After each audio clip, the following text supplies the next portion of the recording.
actually just the co-host today, Rogan here, along with my new co-host, because Ed's not here, Sasha Lightborn, a friend of many, many years and former colleague, and of course Kendrick Williams on the board. So good to have each and every one of you in our company this evening. Sasha, it's good to have you back, man. Hi, Rogan. Hi, Bahamas. Hey, it's been like a year.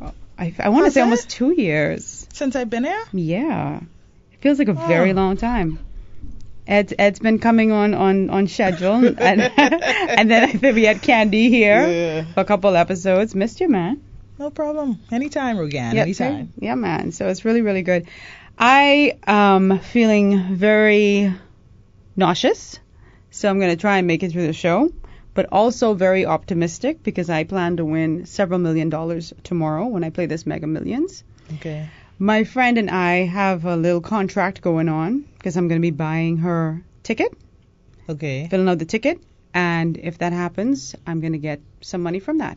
Okay. And so you probably won't see me after Friday. Okay. If that happens. So just try to enjoy every moment you have here with me right now because Rogi melting off the scene quite well. Noted with thanks. And one of the places I'll be going is Ireland, where you just came from. Woohoo. How was that experience? It was so good.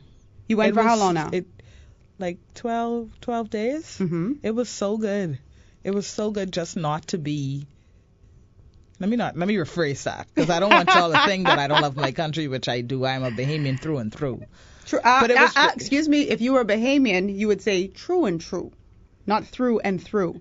You've been to Ireland too long. Listen. So you should say it again. As a public relations manager, I like to use the Queen's English on the radio. We don't do Queen's English until the 6 o'clock hour. That's when we kick over. So listen, I had a really good time. It was good to get away from home just to relax. Between me and you, my job is really it's high stress. Intense. Mm-hmm. I wouldn't say high stress, but it's intense, especially based on the department that I work for. And so I had been going for so long, not realizing that I didn't even take a vacation. And so yeah, I needed to get away, and I didn't need to go to Florida or the U.S. or anywhere. You don't go to Florida? No, I needed to go somewhere because you don't got no money. To just relax.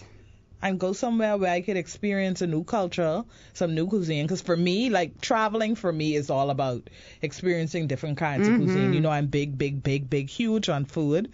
So it was really about the food. You're a foodie through and through. And so true and true. Food was a big part of my experience. Why did you choose Ireland though? That's been one of my places on my bucket list for many years. Let me tell you how it really happened. I had my godchild one day, and I took out a map, and I said, where should Gotti go? And that's where her hand landed. And that was it? Yep. And that's how you made the decision? Mm-hmm. Mm-hmm. And I think that's what I'm going to do. And I noticed... No, you don't want to do that, because if your godchild hand land on a rock, I ain't know about that. No. Well, we ain't going there. But I mean, I noticed, I was just saying to a few of my colleagues, either it was today or... yesterday, we were having this conversation.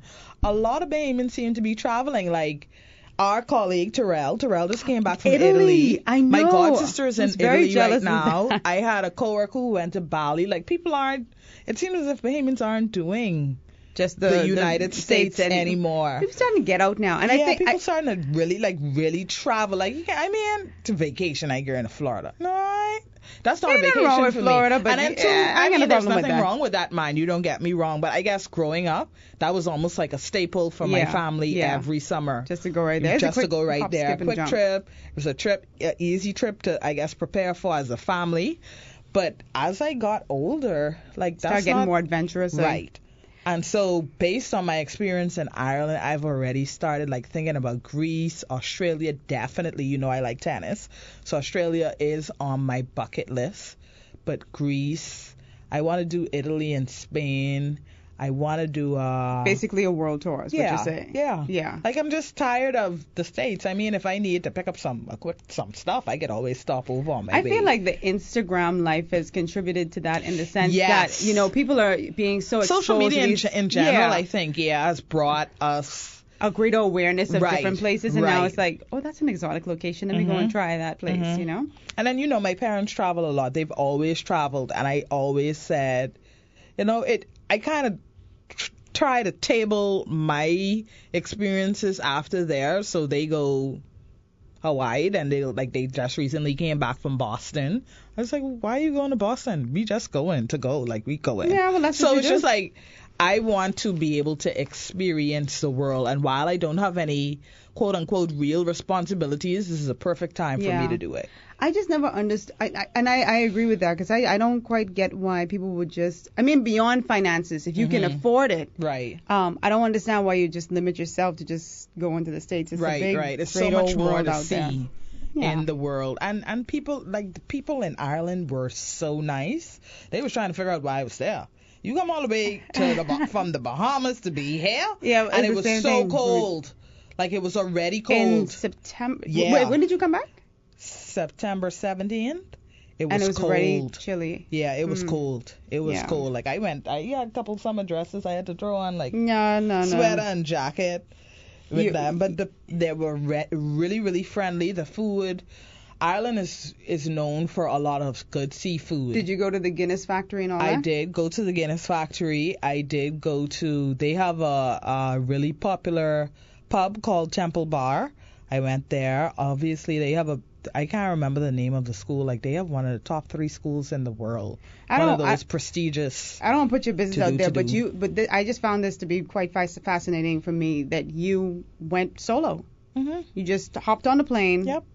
I went to Europe. Yep. Not Miami. Yep. That's a big But deal. see, I think the difference with me is I went to school in London. So I kind of had it's to a make familiar territory I in a kind of way. had to make trips back and forth. Like Christmas, you come home. I mean, I guess that was school, so it was kind of different. But I'm used to traveling alone. So you didn't feel like you were missing out on company. Nope. Mm-hmm. I had such a good time. I slept. I mean, God bless all of you who have children. I desired to have some One day. One day. But there was an empty plane. I had a full row to myself.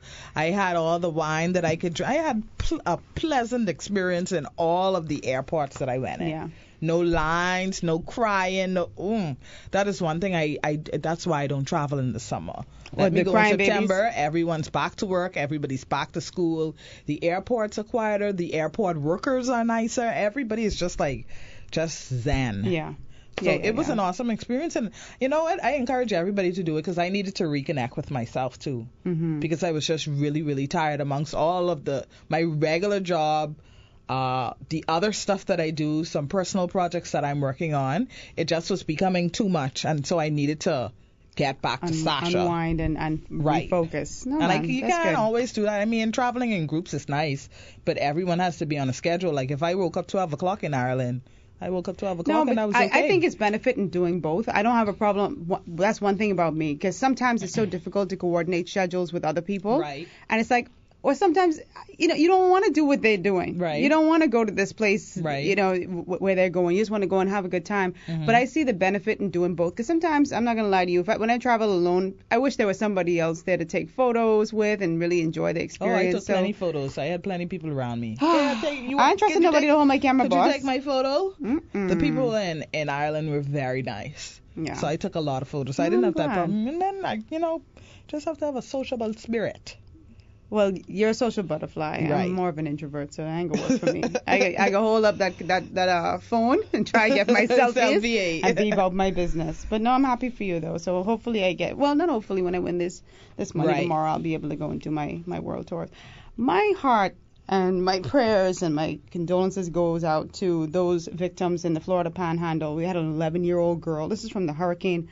Your daddy named Hurricane Michael. Yeah, I thought about that. Doing a lot of damage, man. 11-year-old girl get killed. The guy is in his car driving. He got killed. It really, boy, you can't take life for granted. No. Which is why, that's another reason why I just got up and went. Yeah. You have to be live able every to moment, live right? Today, here today, gone today, replaced today. So that's something that I hold on to now more so than ever. Especially as I get older, I'm finding like the smaller, simple joys in life are so beneficial. I agree. You have to travel. You have to. You just have to live, man. Yeah. You have to live. No, but I feel very sorry about those folks. And in Florida, it's just like they can't get a break. I was talking to Kendrick before you even came in here, and I said, I'm so happy the end of November is a wrap on our hurricane season. And I'm happy that so far we haven't had any incidents, because People ain't recover from the last one. Right. We can't afford we wouldn't it. be able to handle it. We cannot even afford to have a catastrophe of that magnitude. I'm just praying that we do make it to November 30th. We get over that hump. But then, environmentalists and scientists are saying sooner or later those dates will go out the window. We've seen storms before and after. So let's just pray we make it through the end of the year safely. That's my prayer. Absolutely. So I want to talk a little bit about news. The whole day has passed, of course, but I'm still thinking about this story with this Defense Force officer, Kristen Reckley. She was the one who was fined for those two deaths. The double traffic fatality, I remember that. And I don't know if you got a chance to read her comments. She was very apologetic for what had transpired. The judge heard her out, but the judge had to say what she had to say. She didn't have that much sympathy for her, letting her know, I hold a Defense Force Marine, especially to a higher standard. Yep. Because here's a woman who, officers, you just do. You just do. I expect you to be law-abiding and just following the law to the letter. And so when at the end of the day you have two people who are gone, I do feel for her. Believe it or not. And she has to live with that for the rest of her life. That's part of her punishment. Yeah, that is. I think that's the worst punishment than a $20,000 fine. Is knowing that every single day you go through life, year after year, you took two people's lives. Yeah. But I think it also speaks to the fact that we do need greater penalties for these crimes. And I've said this before. I've had conversations with many friends. One of whom said, Rogan, based on the fines, these are like slaps on the wrist for if you do a hit and run in this country. You're not getting a major penalty. You're not going to jail for 20 years. These are minor things. And at the end of the day, if you really want to get rid of somebody, that would be, sorry to say it like that would be the way to go. Knock them down and then pay the fine. So I think our government really needs to stop playing around, not let a story like this pass and not look at stricter laws, stricter fines for individuals, because it's incredibly unfair. When you think about individuals who lost those family members, think about that. You lose your daughter or your mother or your father just to something like this. I have a friend who lost her father to a hit and run. And at the end of the day, what happens? What happens? You have to think about those family members as well. I think, and I guess this goes back to, both of us would have spent time in, mainstream news. And even being someone who studied law and still has an appreciation for it, unfortunately, and I'm not afraid to say this, we need to undergo serious law reform in this country. Absolutely. Our laws are so archaic and speak to a completely different era. And those laws need to be updated and transformed based on the way that transformation is important. Right. Based on the way that the country has progressed. They are archaic. We have a law reform commissioner who's being paid. That is her sole job. That is your duty. That is her job. So where is the reform? And this is not an attack on any government, because successive governments have allowed this particular position to be in place, and we have not seen true law reformation in this country, and it is needed. Absolutely. We got to take a break. I that's perfectly stated, but we got to take a break here on Ed Feels Live. I'll be right back. Welcome back to Ed Feels Live. I'm your host, Rogan Smith, along with my good friend and colleague, Sasha Lightbourne, who's filling in for Ed. Good to have you here. And, of course, Kendrick Williams. Very happy about what you said prior to us taking the break about the need for true transformation of our laws. I think that time has come. And not just, and I hate, the thing that I absolutely hate is when I'm so reactive. We talk about these things only after these incidents have happened. It really starts to bother me, because that is what we do in this country, rather than being proactive.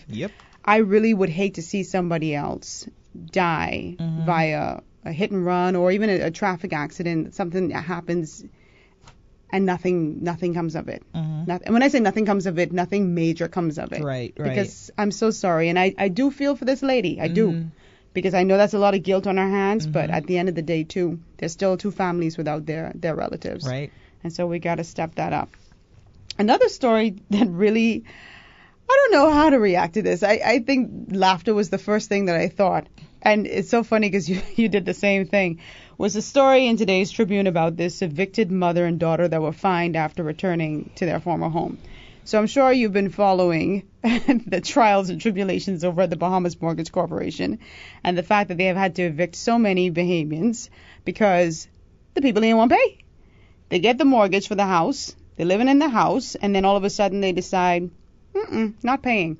And I'm not talking about those individuals who have lost their jobs and they just weren't in a position to do so and they tried to work things out with BMC. I'm talking about your regular folks who just decide, this is the government, and I don't have to pay. And y'all still going away for Easter.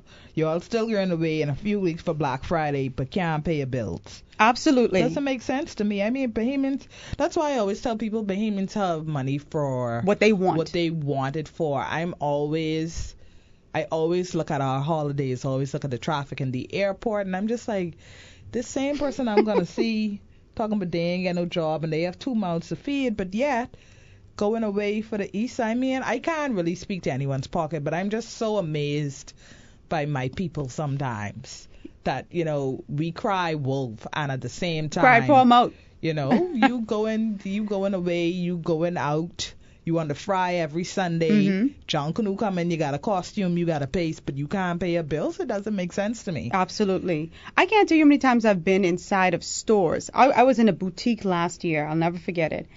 And I'm in the changing room, and this lady in the next changing room is saying, "How much this thing cost again, miss?" The woman said $200 and something. I wasn't going to spend $200 something for this outfit, right? But this is what she wants. Fine. She said, "Well, anyway, somebody ain't getting paid because I get in this dress." Now, you may say, well, she was just joking, but that's the mentality, that somebody will not get paid because you want this article of clothing that may not even be necessary. You see what I'm saying? And so that's the way we function. And I don't know how we can begin to unlearn this behavior. And the minute somebody says, you need to practice better money management or what you're doing is wrong, then all of a sudden it's a problem. Because they don't want you to tell them how to handle their finances, but they're not handling it properly. So we got this 50-year-old woman. She and her daughter were fined $50 each. Again, we're talking about these fines being so inadequate.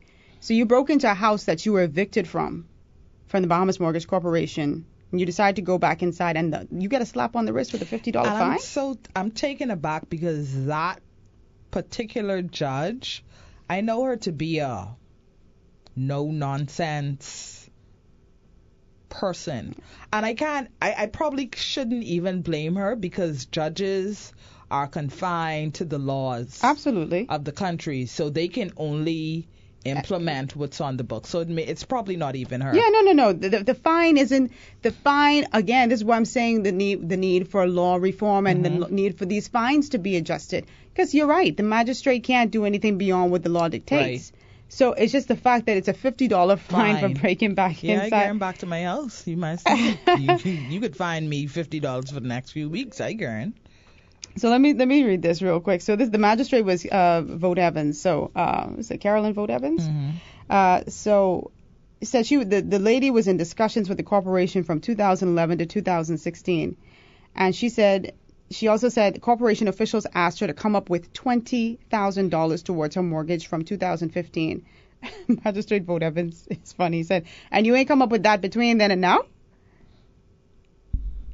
So you know you're going to be evicted. Even if you can't come up with the $20,000, don't you at least make some sort of arrangements with the institution? What if she doesn't have a job? You still need to go to the institution. Right. Sasha. Right. There's still communication. I trusted you, Sasha Lightbourne. Trusted you to pay me back my $10,000. You lost your job and you ain't communicate that with me? Right. And I need my $10,000? That's our money, Sasha. That's my money, your money, Kendrick's money. So you can't just not. In some instances, the people were ducking the BMC. Yeah. That's the issue. Some probably were ashamed too. What, to not be in a position to pay? Mm-hmm. It's a possibility, but I'd rather be shamed and go. Don't like to pay bills. That ain't got nothing to do with shame. That just has to do with the culture. People don't want to pay. So, like you said, changing the culture and changing the mindset. And mindset is always like, I always think about a story that I did. It's so odd that whenever I come back here, I feel like I'm in news. But I always remember a story that I did with Nathaniel Benaby when he was the head of RBC, where he told me that the average Bahamian has less than $70 in their bank account. Oh, it's 70. That's what he told me at that time. Now, that I am certain that had to be about 6 or 7 years ago. I remember it being under 1,000. He's saying under 70. 70 was the number that he gave me. I'll never forget. I went right to Royal Bank House on East Hill Street to conduct an interview with him, and he told me that $70, 70, not 700, 70. I don't find that difficult to believe, though. Okay, and I'll tell you why. And I know it's going to sound so weird, and I know I'm not the only. Somebody's at the door, okay. And I know I'm not the only person who does this, right? So when I go to the ATM, and I put in my card, and I put in my stuff or whatever, a lot of times people will just leave their paper around. And I'm a curious young lady, and so I will pick up the paper. No, you just nosy. I'm curious. No, Kendrick, you're laughing, right? Just nosy. Kendrick, It was a typical Bahamian. Kendrick, you leave it there. Kendrick. No, I don't do that. What I do is I just politely throw the paper in the garbage. I don't politely need to nothing. look at anybody else's affairs because I don't First want of all, anybody I don't know. mine. First of all, they don't. I don't know who it is. I'm saying to you. I'm saying to you, the people will do their withdrawal and they just leave it there. This isn't somebody who is in the front of me and they leave it. I come in there and I see the paper right there and I'm curious and so I pick it up and I'm always shocked at what I see. I'm shocked at what I see. You have a lot of people who people either they hurting or they just ain't managing properly. They don't have the money. They don't have the money. Mm-hmm. But that's just the way it is. And so, as for this story, I found it a bit humorous. Some people might say that's insensitive, but at the end of the day, this family, I don't know what the situation was here, but you can't owe your mortgage company thousands of dollars and not expect to be evicted. And if you're evicted, you can't expect to just break back into the place. That's not how it goes. So that's the end of that. And as far as BMC goes, if you're going to get a loan with them, they need to be a little bit more rigorous. Vetting. At vetting, I think. At vetting? Yeah. I know you want Bahamians to be homeowners, not just that, but upon successful completion of an application, you track that person. Every 6 months, everything's okay, you guys still have a job. That's what I would do, just to make sure that things are good. And I'm not saying intrude upon their personal life, but as a corporation that's lending money, I would track to make sure. It doesn't even have to be every 6 months, once a quarter, or once every, I don't know, I would say 6 months, because unfortunate things happen. Things change. It's actually not a bad idea. To protect yourself as a corporation, I would say, okay, just calling, almost like, I guess it may sound intrusive, but almost as if you're checking on someone who's out on bail. Like, I just need to, make sure you guys are still good, everybody's still working, your payments are still coming in, and and to protect the corporation so that the corporation doesn't end up in this problem. I think, they're going to be people who think that that's intrusive, but at the end of the day, we see the track record. Yep. And we see what the BMC is facing. So they have to do some things a little differently moving forward. And maybe it means also, and I said this on the last show, ensuring that folks, that you don't get the loan, you don't get the mortgage unless you have a salary deduction. Yeah. Because I think in some instances people said, no, I don't want to do that, and they were fine with that. Right. Make it mandatory. It's your money that you're lending, and so you need to put in strengthen the criteria. The measures. Yeah. You need to put in the measures to make sure that you can get it. But beyond that, and I'll say this last point, beyond that, Bahamians need to understand that maybe home ownership isn't for everybody.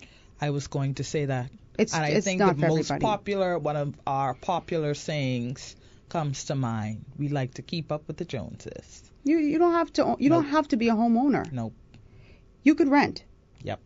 And if that's what is comfortable for you, you don't have to have a house just because you could say, well, I have a house. What's the point in having a house if you can't maintain it? What's the point in having the house if you can't afford it? And again, also make sure that you can afford the home on your own, because sometimes couples go into it and then they fall out and only one person has to pay the bill and they can't afford it. Yep. So rent until that time. Yep. Anyway, we're going to take a break for news. We were supposed to have the Consultant Physician Staff Association President, Dr. Loxley Monroe, but of course he's a doctor, and an emergency came up, and completely understandable, so he won't be here. We'll try to get him on another show, but we'll be in Sasha's and my company for the next hour. We'll be right back. Welcome back to Edfields Live. I'm your host, Rogan Smith, along with Sasha Lightbourne in our company. Thanks so much for tuning in. I see the time is going to get ready to change quickly. I can already feel it. November, eh? Yeah. It's like morning time, like typically like the sun would wake me up. Yeah. And because I get up like 7 o'clock.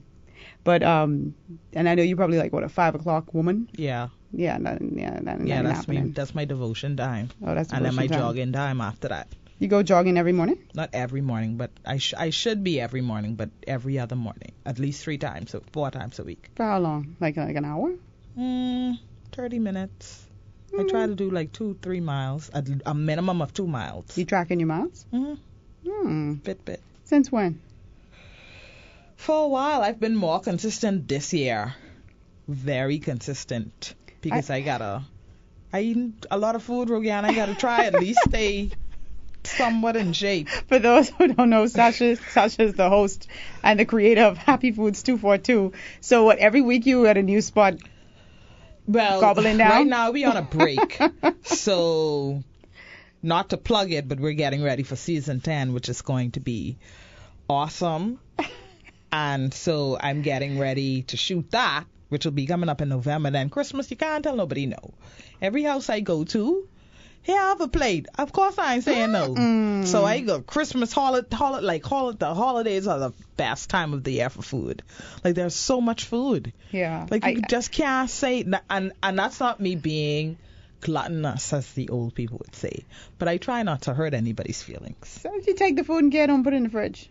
Yeah, you don't know when you can eat that. Oh, I was gonna eat it. No, some You not. needed it. These are people who I know. Some people can't their cook. parties be right. Some people can't these are cook, people boss. who are like your little aunties and stuff like that. And then some of my friends, their mothers, they'll say, send this plate for Sash. Yeah. Gotta Yeah, eat so that. that's how I go. Yeah, we're getting into that season for sure. But Yes. do you like that Christmas season? I love it. Halloween It's a is lot my of food. favorite, and then that's it. No, man. It's Yeah. got to be more than that. Christmas, I said on this show before that Christmas makes me very depressed. Very depressed. I think it's a condition it's called SAD. Seasonal affected depression or something like that. Lots of people experience that. I had 2 bad Christmases, but other than that, I love Christmas. Yeah. I love it. It's my favorite time of the year, next to my birthday. Oh, we already know how that goes. My birthday. You are one of those people who celebrates For 20 days. Jesus.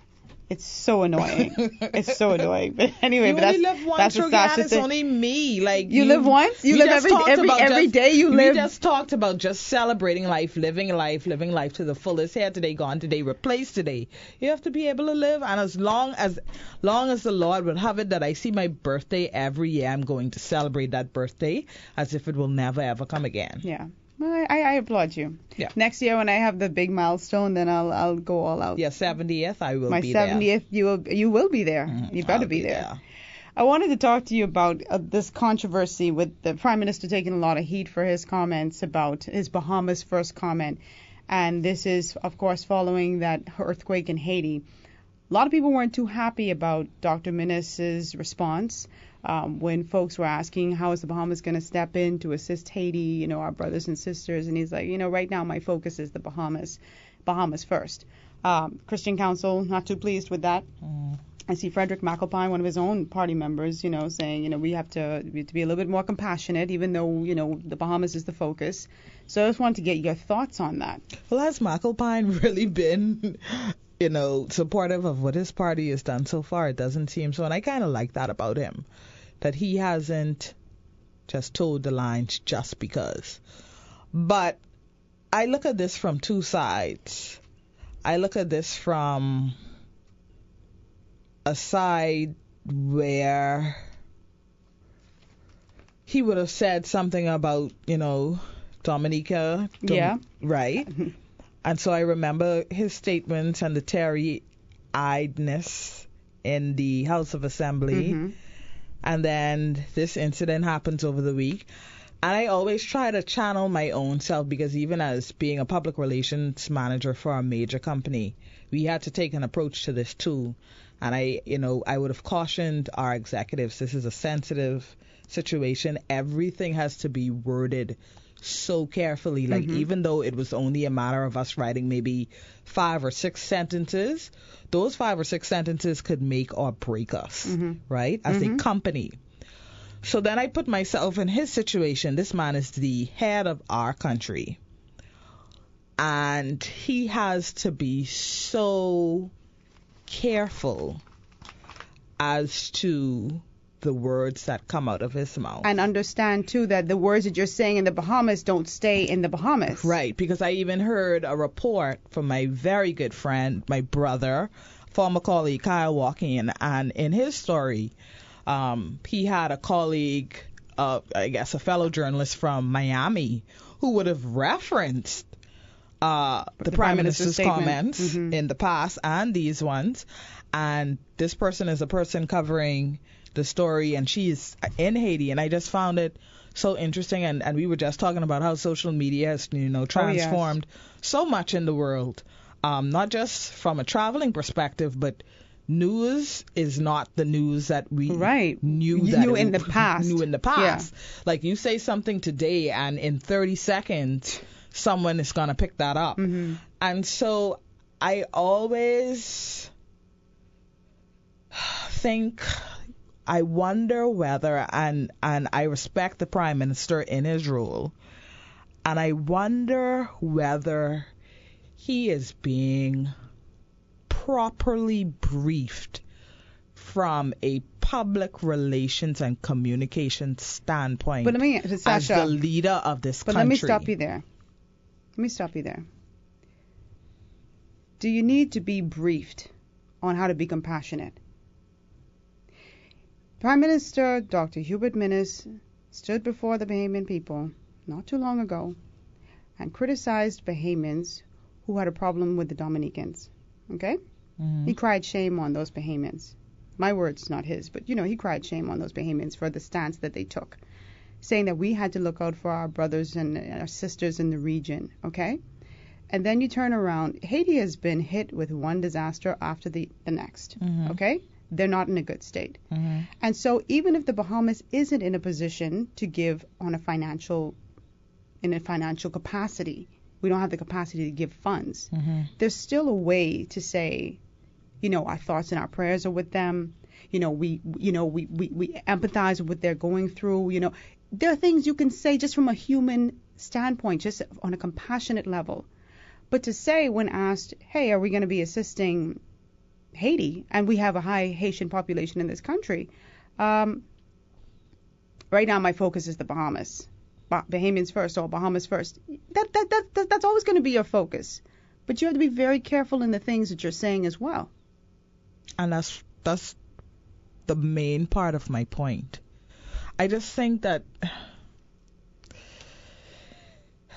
he shouldn't have to be briefed about being compassionate. That should be a human trait, right? Precisely. But many human traits, let's be honest here, people. amongst all of us, many human traits, unfortunately for many people, are uncommon. For me, for you, none of us are perfect. All of us make mistakes. All of us say things that we shouldn't say. But just as we spoke about the Defense Force officer who's being held to a higher standard in the court of law, this man is a leader of a progressive country. And I just feel, and I feel this way about many things that I've listened to him say, that whoever is, let me try to be as diplomatic about this as possible. The people around him, and maybe it may not even be them, because they may be telling him to say the right things, and he may be choosing to do otherwise. But someone, or even Dr. Minnis, who I respect, is not doing a good job of communicating. This is really I know hard you're trying because- to. I know you're navigating, and you're trying to make sure that even in saying, giving your assessment and your critique, that you're being respectful. Right. That's what Dr. Minnis needs to perhaps Right. And maybe, do like you himself. said, it should be Bahamas first. This is the country that he leads. Well, that's a given. But that should not have been said. Right. And I agree with you that there should have been some empathy. We know well, they claim the country don't have no money yet. We just buy a hotel, but that's another question, right? Another topic for maybe another day or maybe later in this conversation. So maybe we're not in a financially positive position to assist them, but there are other ways that we could assist. One thing I know about Bahamians are we are very charitable people, whether we may not like it or not. And you can tell that just by this month alone, which is breast cancer awareness. You can tell that by Bahamians when people are very have giving. stakeouts. You see Very them every giving. Saturday on Arawaki, and people attend, and people go, and people sell steaks almost every weekend, and they're well attended. We are a giving people. So even if he said nothing, and he said, well, the Red Cross and certain charitable organizations will come together on behalf of he shouldn't have said what he said. I would have just preferred for him to say Not to say anything at nothing, all? To say nothing. And of Yeah. course, that could have been a story too. Oh, the Prime Minister Didn't mum say on this, because anything. with Yeah. the media looking for a Yeah. story, they'll write whatever. But at the end of the day, I'd rather him not say anything and then later think about it and come back and say what he has to say than to just say, I totally agree with you on that. Sometimes it's right now better my just vote. not to just say stay anything. quiet until you can, Yeah. until you can work I things agree with out. that. People always tell me that. Sasha, don't say nothing. Just You don't keep need quiet. to say nothing. Think about this one and come back to it later. And then to go a step further and talk about the criminals on the loose from the prison. Right, and then those reports aren't even substantiated. Those aren't substantiated, and then now you're creating a level of concern, or I even want to say panic, amongst people saying, what? You just can't go around saying things like that unless you can give me specific proof Right. that is the actually case. the case. But I think it's to your point. I think and I say this with the greatest respect to Dr. Minnis. I find that maybe he's not so quick on his feet when it comes to making those statements in a public domain. And I think if that's the case, then he perhaps just needs to stick to let Ace Newbold do the heavy lifting to a certain extent. Let Ace do the heavy lifting to an extent. Let the secretary do it. That's better? You know what? Let him deal with it. Let him deal with it to an extent. I'd rather Ace Newbold is a seasoned professional. He is a seasoned who is professional. not going to but, say something like yeah, that. And I cringe every time I see him on the news. That's my boy, just so All you know. respect to him and what he has done for the profession and his longevity. I personally don't feel like he should be in that position. Well, yeah, it's a matter of opinion. Yeah. That's a matter of opinion. I hear you. But anyway, we got to take a break for, not news, but we got to take a commercial break and we'll be right back. Back to Ed Fields Live. I'm your host, Rogan Smith, having a wonderful conversation here with Sasha Lightbourne, and of course Kendrick Williams is on the board. We were just talking about McAlpine's appeal for compassion after the Haiti earthquake, and Prime Minister Dr. Hubert Minnis's pronouncements in the wake of that earthquake. His response to reporters' questions, just expressing our opinions over here. One of the things you said on the break, Sasha, was that, and I thought it was quite candid, you said you expressed a bit of a disappointment in the Free National Movement as a whole. And why is that? I guess I don't consider myself the average Bahamian, and I always tell people that. I've been in news. I'm still not attached to it as much, but I like to know what's going on in my country. And so with that, I have some insight as opposed to the person who's probably just listening to their voice notes thinking that that's news.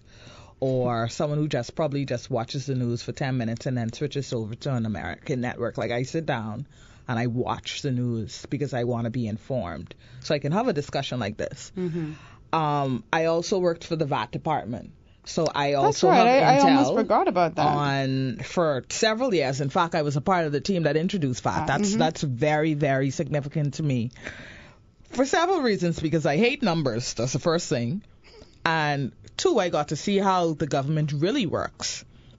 And so with all of that knowledge, I feel like I try to always give a fair assessment of things. As to the average Bahamian who's going to sit on the blocks or just shoot off at the mouth based on maybe not even passion, just based on, like I said, a lot of the news that's going around just off of WhatsApp. Right, off of WhatsApp. And they react off of that.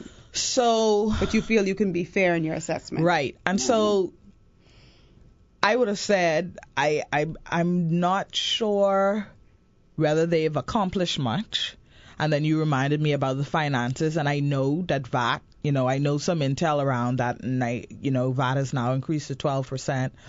And so I agree they have a lot of cleaning up to do, and they would have met a lot of things in disarray. Right. That needed streamlining. Right. And maybe the finances is going to be the trickle-down effect to see other things. That's a point I just thought about. So if you clean up the finances, then we'll start to see other things. Progression in other areas. Right? And I don't feel, and this is solely just my opinion, guys. This is just how I feel. This is just how I'm interpreting it. The fire that I felt during election season has died for me, and I just don't necessarily feel like this government has done anything substantive yet.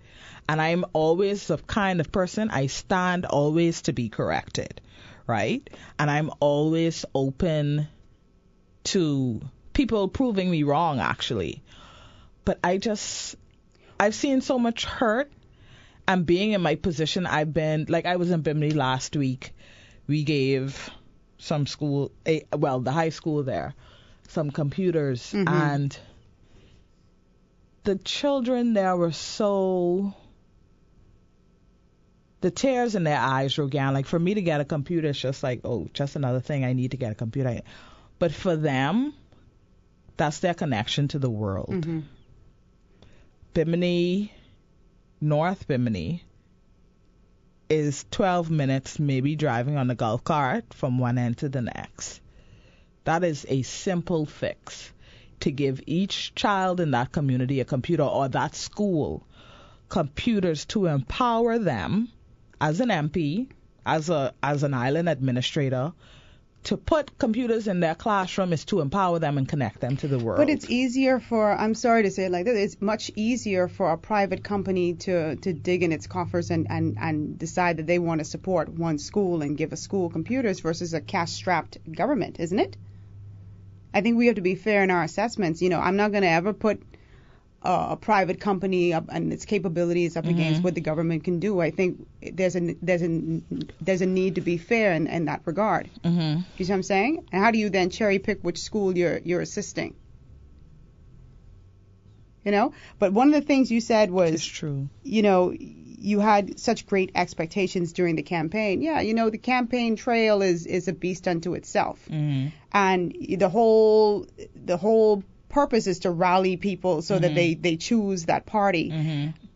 But when you're not in government, you can say a lot of things. And I've said a million times that it's incredibly important for candidates to be very careful, in parties in particular, to be very careful about the things that they promise, particularly if they don't know what's on the other side. Right. If you're the Progressive Liberal Party, you're the incumbent party, maybe you could say some things that you're going to do because you're privy to the finances and everything. Right. But when you are a party who is seeking to get into government, you have to sort of temper expectations. And folks don't do that. And so it does matter, but it didn't matter what the FNM said on the campaign trail. What matters is what happens now when you're sitting in there and you start looking at the books. Right. And I feel that they've been in office, a little over a year. I think there's been a great deal of streamlining with their operations and with their finances. There's a lot more work to do, obviously. But I don't know, for me, that it's a fair thing to say after a year and a half, I don't feel like they've done anything yet. I think more halfway mark, I can make a better assessment. The thing that I'm not a fan of, and I've been very vocal about it, is Dr. Minnis's responses to certain things when put in the hot seat. I don't quite like that. I think that's something, he needs to work on. But I do see members of parliament working their constituencies, and we'll see what happens as far as transformation goes. So you think it's too early to assess? Still too early? I think it's unfair to assess it. Oh. If you start a job, if you, Sasha, go on a job today, you leave alive and you go on another job, there's a bit of a learning curve. No matter how proficient you are, you still need to learn certain things. And we have a few cabinet ministers who are new in that area. First timers, right? They're first timers, and I'm not trying to give them a pass. I would say this even if the PLP were in office. I like to see how things progress. But I'm hopeful, like you said, that the finances can get under control. We can bring down our deficit and really make some money. And that'll trickle down into some infrastructural upgrades and maybe, different things. Employment and different things. Some different things. Okay. That's my assessment of it. On to Disney. Oh, boy. Disney was here recently, and we had a very good conversation about what their plans were for the island and the feedback that they've been getting. I don't know about you. I was a little concerned when I saw the Bahamian people in the shirts. It felt almost like a little rally. With the what is this? I have a relationship with Disney. Yeah. Seem a little propaganda-ish to me. Yeah, but I think sometimes I sit on the fence with this one too. I think sometimes we as Nasuvians, we don't really understand the plight on the family islands, because I've had the opportunity to visit so many of them and sit with. It's hard. Oh, it is tough. It's very, very hard. And I think for me with this particular story, what I was interested to find out was that the property that Disney is seeking to acquire is not government-owned property. No, it's privately owned. It's private property. And to be honest, I frequently Luthra. My parents have a home there. They will be retiring there. They've been retiring there for the last couple of years. So I have a very, very close relationship with the Luthra, but I know that the South is not as buoyant as the Central and North. And so the South needs something. They need some injection. They need something. And I'm hearing the cries of the people. Now, the flip side of that too is, for me, I feel sometimes that as Bahamians, government included, that we often depend on external forces to develop the country. I feel that not even the government, but Bahamians need to be empowered to take command of their own future and their own resources. What's stopping them? Now, what's stopping them? With this project that I told you that I'm working on, I've realized that capital funding is so important. Okay, so valid point. So capital funding, access to funding, even prior to getting to that point of realizing what capital funding is. Access to funding. I've also realized that unfortunately in this country, it is not what you know, but who you know. That's in every country. So most friends, countries. Take care of friends. And I don't care what anybody says, all of these governments, I always say to people, don't mind them barking against each other in the House of Assembly. They're all friends. They're all godparents to each other's children. They take care of themselves. They take care of their families. They take care of their friends' families. There is a circle amongst them. And the haves, I say there are the haves and the have-nots. And even in developing this project as a black Bahamian female just trying to do something that will transform the culinary industry in this country and that will employ about 30 to 50 Bahamians. You plug in your project, eh? I just teasing. I don't know how we get from this. You're just teasing, but what I'm trying to say is, you asked me a question about why not. So, well, I'm saying access to funding is a critical point as an entrepreneur to start a business that you hope will add to or that will inject the economy in some way. Yeah, right? What you're saying is absolutely correct. I attended a tourism workshop, a 2-day workshop at the Hilton. What was that? A couple of weeks ago, and you'd be surprised at the wonderful ideas that Bahamian entrepreneurs came up with. They had their plans, they had everything in place, things that they felt could revolutionize the tourism product, but they the ain't got no tourism money. industry.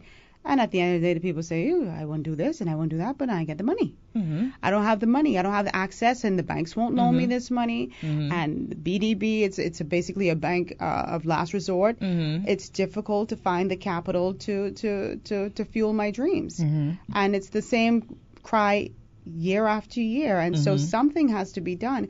And so I certainly understand the issue, but how is your not having money? How does that mean that Disney can't come in here and do what they need to do to prop up an island that's not faring very well? I have no problems with Disney coming here. I personally know that South Eleuthera, there's nothing happening there. You talk about Spanish Wells, you talk about Governor's Harbor, you may talk about Palmetto Point, you talk about Harbor Island. No one goes to the south. Gregory Town is in the north. That's Pineapple Fest once every year when Bahamians from Nassau may flock. You have Harbor Island Regatta that was just over this past week, the holiday weekend.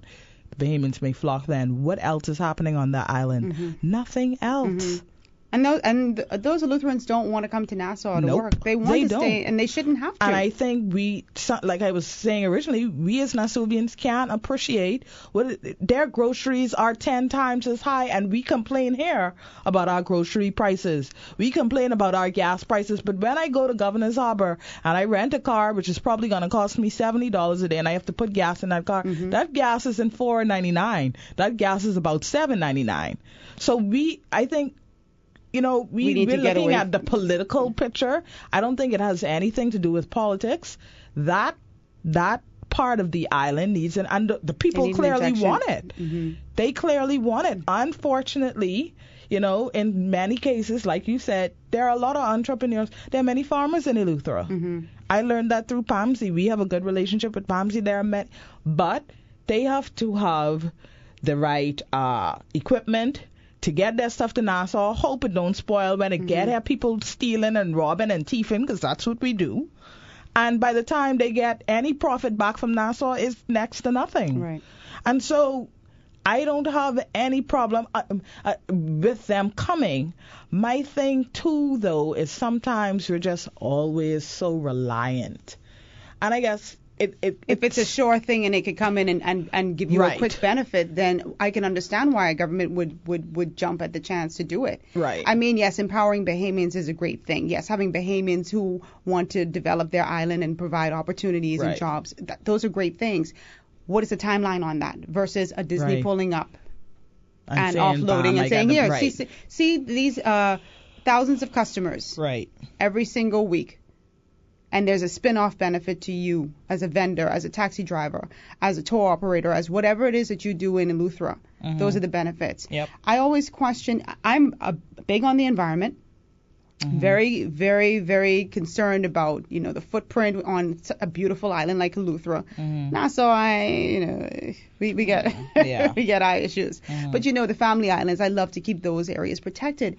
But I think we have to be very careful and try to at least strike a balancing act where there's a bit of development and there's sustainability where we're looking out for the environment. You know what I mean? I agree with that.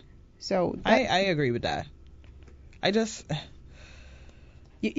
don't always want our clutch to always be to allow these external forces almost to threaten us and say, I'm gonna bring jobs. And unfortunately, that has always been the line that they've used. It's almost like they know, when we go to the Bahamas, we can just tell them we can provide 150 jobs and that'll sell it. And that will almost, that will always guarantee us the green light. Absolutely. And I really just want Bahamians to be empowered. Like, yes, everybody may not have the money. If you have it just takes a lot of work. A lot of work, even with your blog. Like, you have to start somewhere. Like, there are so many avenues to build businesses for free. Like, I started Happy Foods just with a camera, one camera. Oh, I know. And YouTube was free. So, fortunately for me, I had a mechanism in YouTube to start. 10 seasons later, we have 2 cameras, we have a full editing equipment, but it took us time to get there, and many days I still spending out of my pocket. But that's what it's going to take for me to drive a business that I enjoy, that I love. Then that's what it's going to take. And hopefully, and we've seen, the benefits, and there are 4 wonderful people on my team that I pay. So no one is now doing this for free. When we started, it was just fun and games. Yeah. Now you developed it into a business. Right. And we developed it into a business. We have a valid business license, people. This is very serious for me. So it's not play anymore. But do you think a vast majority or a good majority of Bahamians are focused? We talk about entrepreneurship all the time. I don't work for myself. To be honest, a lot of people aren't cut out to work for themselves. They don't have the discipline to do it, okay? And do you think, though, that the vast majority of Bahamians do even want to step into that entrepreneurial realm, or are they just satisfied and they're content with Rogan, just you a know job? what I honestly think? A lot of people doing it. Like going back to social media. A lot of people are running businesses. They may not have business licenses, right? But a lot of people are running businesses, and these are Bahamian entrepreneurs, right? I've seen it in the food industry. So I've known people who've worked at big restaurants who now either have their own food company or have their own food truck and have developed their own business because they no longer want to do a 9 to 5 or a 5 to 12. They want to be able to run their own businesses. And as a result, they've, employ 2 or 3 other Bahamians with them. Hold on, I want to continue this conversation, but we got to take our final break here on Ed Fields Live. We'll be right back. Welcome back to Ed Fields Live. I'm Rogan Smith here, along with my wonderful co-host Sasha Lightbourne. You say the time goes fast, eh? It does. Right? It's like this is the final. We're in the final stretch of the show. This is crazy. I tell you, this sun going down so quickly is just starting to. I can't deal with that right now. I need to walk out in the daylight. But anyway, we were having a very, very interesting conversation about opportunities for Bahamians and entrepreneurship. And Sasha, you were making a very good point, of course, about the need for Bahamians to have capital to start these ventures if that's what they want to do. We don't have a shortage of talented people in this country. We don't have a shortage of ambitious Bahamians. And it's always disheartening for me to talk to somebody, young or not so young, who has a vision for this country. And sometimes you sit down, you talk to people, and they have the most fantastic ideas, and you go, damn, you should pursue that. And they go, yeah, but I can't find the money. I can't find the money. There are no angel investors. Certainly, I'm a big fan of Shark Tank. Man, I wish we had some investors like that. And we have people who have that type of money in this country. We do. And I don't understand why they wouldn't, in the spirit of development, in the spirit of nationalism and wanting to give back on some level, why they wouldn't pool their resources and say, you know what, we want to see this country be better than it is. Let's welcome some Bahamians who have some great ideas and put them through the ringer. Nobody's saying just give them your money for free because it's your money, it's your investment. But when you have plans that are doable, that are workable, that are out of the box, why not give those individuals an opportunity to shine, I think it's just a part of, and I always say this, and people always criticize me for saying this, but the top want to stay on the top. Can I say something? Like, seriously, like the top want to stay on the top. Like, no one wants to. I'm so, proud of my parents. Sasha, they're both 65 and they're both retired, and they have no desire to be in any office or any building talking about they go in on a job and have to apply for vacation. Like, they're living their best life. They really are. When people ask me how they are, I said they're better than me. But there are a lot of people who are jamming the system in this country. And I'm not just talking about government. You all need to go home. Go home. A friend of mine said the same thing. Take the reins over the country is still in many ways very archaic and not progressive because we're not transforming. Yes, you have the experience. Yes, you've worked for 50 years in the same industry. Great. Pass that knowledge on to me, but now I have the app mind. I have the social media, and social media isn't all bad. You know, some of y'all old people, y'all think social media is just the devil. I even have some ladies in my church, I love them, God bless their soul, but they believe social media is the devil. It's not social media, you know, it's the people behind social Right. media. It's the And people so, who are being irresponsible if with you it. could tell me that, oh, I used to work on a farm and, you know, I use my hands and now I can tell you that I have an app that can tell you when the soil is ready, so that when you plant your seeds, there's proper growth, or that there's automatic, feedback or produce that's going to grow. That's going to help you. But you want to stay, and you want to do it the old way, when there's a better way of making what you do more efficient. But I can't make what you do more efficient because you're content on staying there. Yeah.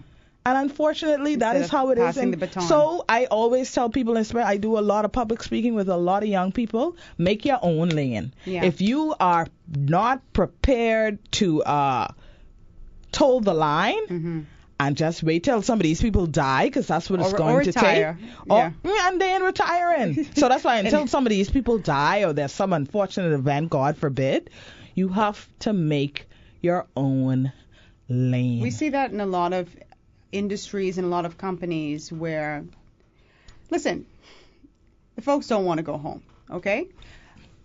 I don't have a problem with your level of expertise. I'm not somebody who believes that somebody who's been on the job 40 years doesn't know what he or she is doing. There's a lot to be said about experience, okay? But there should be a passing of the baton, and I think that those talents can complement each other. You see what I mean? You could come back in a form of a consultancy. You could be a consultant. You know, if they need your expertise, you are there to assist them. But, you know, there's a reason why successful CEOs bow out after a while. They say, and sometimes they bow out when the company is performing incredibly well. But they say, I see somebody else that I've identified who can take this company to another level, and I'm here if they need me, but I'm going to let somebody else deal with it. One of the things you said that really resonated with me is you said, the top want to stay on top. Very poignant statement. I don't know if you remember when Sebastian had an event a few months ago. Damon John from the Shark Tank was there along with another Shark Tank. It was an event over at Atlantis.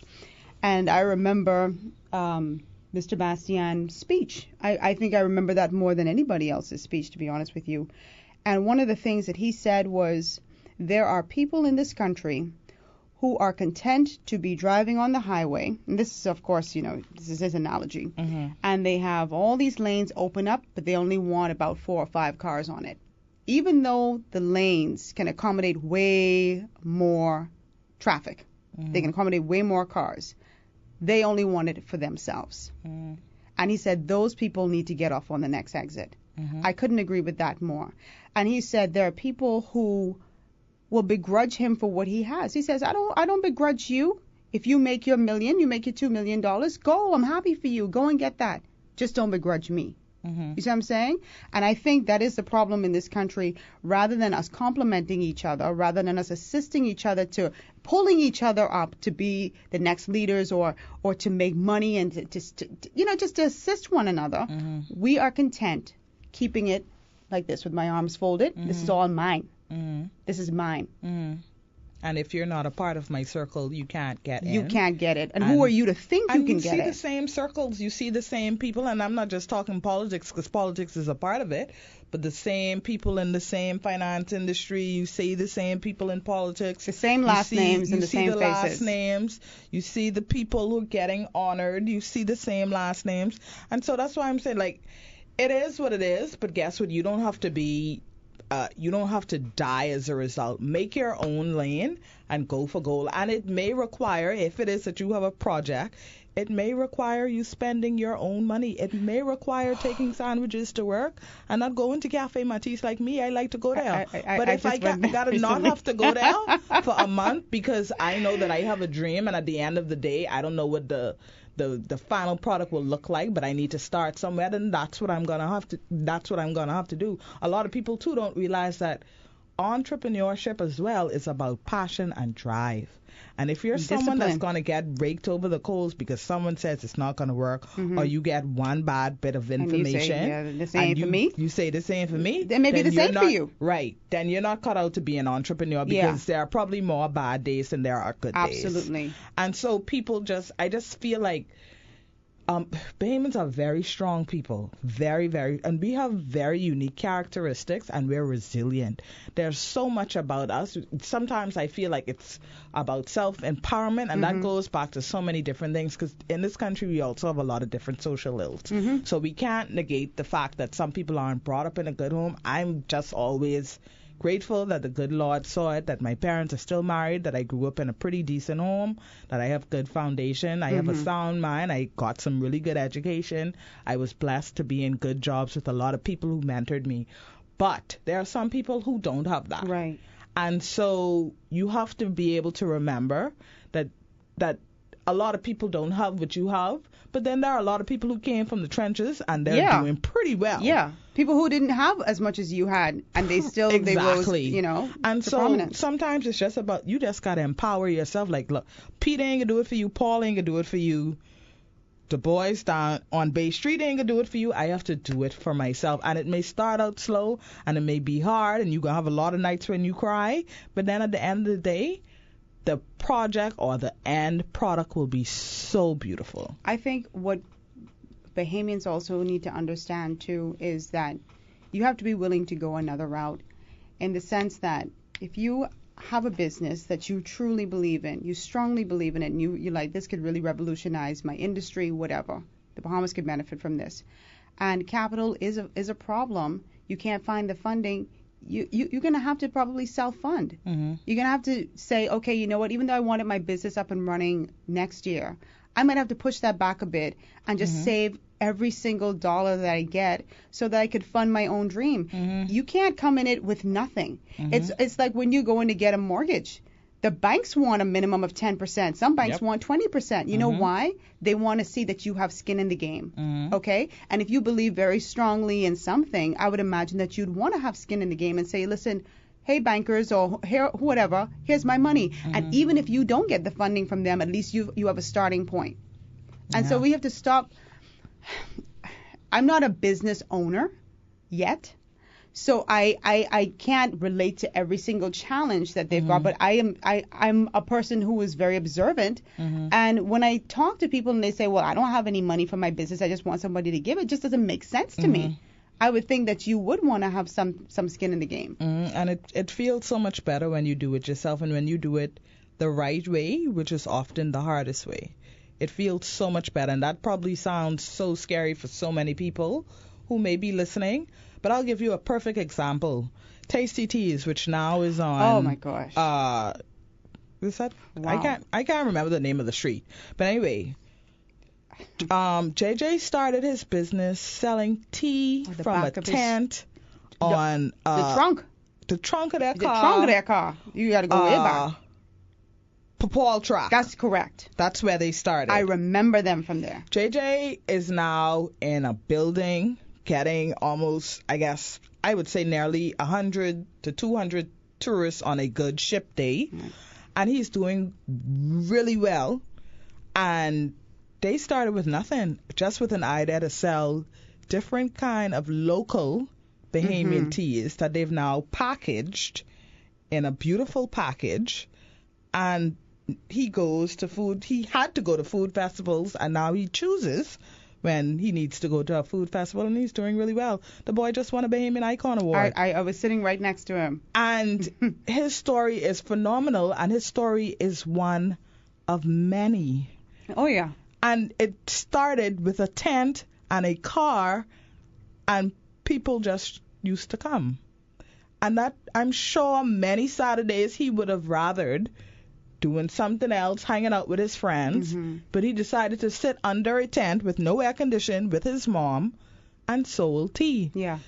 And now it's a thriving business.